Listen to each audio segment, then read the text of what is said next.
2024 ఎన్నికలను పరిశీలించినప్పుడు రాష్ట్ర వ్యాప్తంగా తెలుగుదేశం కూటమి మెజార్టీ సీట్లను గెలుచుకుంది. వైఎస్ఆర్సీపీ 11 సీట్లకు మాత్రమే పరిమితమైంది. కానీ ముఖ్యమంత్రి చంద్రబాబు నాయుడు ఇలాకాలో వైఎస్ఆర్సీపీ సత్తా చాటింది. వైసీపీ కీలక నాయకులైనటువంటి పెద్దిరెడ్డి రామచంద్రారెడ్డి కుటుంబం అక్కడ గెలిచి చంద్రబాబు నాయుడుకు మళ్ళీ కూడా చెక్ పెట్టిందని విశ్లేషకులు అంచనా వేస్తున్నారు. తంబళ్లపల్లిలో పెద్దిరెడ్డి రామచంద్రారెడ్డి తమ్ముడు పెద్దిరెడ్డి ద్వారకనాథ్ రెడ్డి గెలిచారు. పుంగనూరులో పెద్దిరెడ్డి రామచంద్రారెడ్డి గెలిచారు. రాజంపేట ఎంపీగా మిథున్ రెడ్డి గెలిచారు.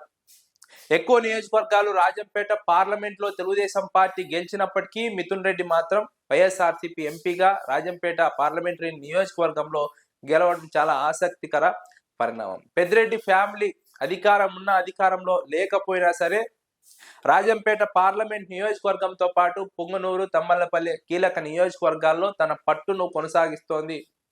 దీనికి ప్రధాన కారణం పెద్దిరెడ్డి ఫ్యామిలీ అక్కడ వేసుకున్నటువంటి బలమైన పునాదులే అన్నది విశ్లేషకుల అంచనా. తమ్మలపల్లి నియోజకవర్గంలో తెలుగుదేశం పార్టీకి అక్కడ అభ్యర్థి కాదు కదా, నాయకుడే కరువైనటువంటి పరిస్థితి. వచ్చే ఎన్నికల్లో ఎవరు పోటీ చేస్తారో స్పష్టత లేదు. గతంలో శంకర్ యాదవ్ ఉన్నారు. శంకర్ యాదవ్ను పక్కన పెట్టి జయచంద్రారెడ్డిని తెర మీదకి తీసుకొచ్చారు. జయచంద్రారెడ్డి ఎన్నికలు ఓడిపోయిన తర్వాత ములకల చెరువు మద్యం కేసులో ఇరుక్కోవడంతో ఆయనను అధిష్టానం పక్కన తప్పించింది. ఇప్పుడు ఆ స్థానంలోకి శంకర్ యాదవ్ గాని లేదా ఇంకొకరు గాని రావాలంటే ఆలోచిస్తున్నారు. పార్టీ అధిష్టానం పైన నమ్మకం కుదరడం లేదు. మళ్ళీ ఇప్పుడు బాధ్యతలు తీసుకున్న తర్వాత ఎన్నికల సమయంలో మారుస్తారన్న ఆందోళన, అనుమానం తెలుగుదేశం పార్టీ నాయకుల్లో ఉంది. అందుకే తంబళ్లపల్లి నియోజకవర్గ ఇన్ఛార్జిగా బాధ్యతలు తీసుకోవడానికి ఎవరూ ముందుకు రావడం లేదు. ఇక్కడ నాయకత్వ పటిష్టంగా లేకపోవడమే వైఎస్ఆర్సీపీకి ప్లస్ పాయింట్ గా మారుతోంది.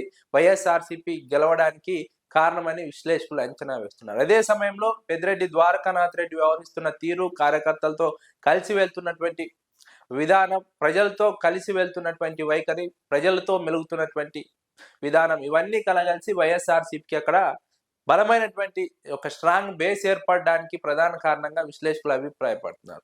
మరోవైపు పుంగనూరు నియోజకవర్గంలో పరిస్థితిని అంచనా వేసినప్పుడు కూడా అక్కడ కూడా తెలుగుదేశం పార్టీకి నాయకత్వాలేమి స్పష్టంగా కనిపిస్తోంది. గ్రూప్ విభేదాలు స్పష్టంగా కనిపిస్తున్నాయి. చల్లా బాబు ఉన్నప్పటికీ తెలుగుదేశం పార్టీలోనే మరొక వర్గం చల్లా బాబును వ్యతిరేకిస్తోంది. ఈ వర్గం వ్యతిరేకించడంతోనే ఇక్కడ తెలుగుదేశం పార్టీ బలపడలేకపోతుంది. అది వైఎస్ఆర్సీపీకి అడ్వాంటేజ్ గా మారుతుంది. మరోవైపు పుంగనూరులో పెద్దిరెడ్డి రామచంద్రారెడ్డి కార్యకర్తలకు అండగా నిలిచే వైనం కావచ్చు, కార్యకర్తలతో కలిసి వెళ్లే వైనం కావచ్చు, కార్యకర్తలను ఆపదలో ఆదుకునే వైనం కావచ్చు, ఇలా వైఎస్ఆర్సీపీకి స్ట్రాంగ్ బేస్మెంట్ ఏర్పడడానికి ప్రధాన కారణమైంది.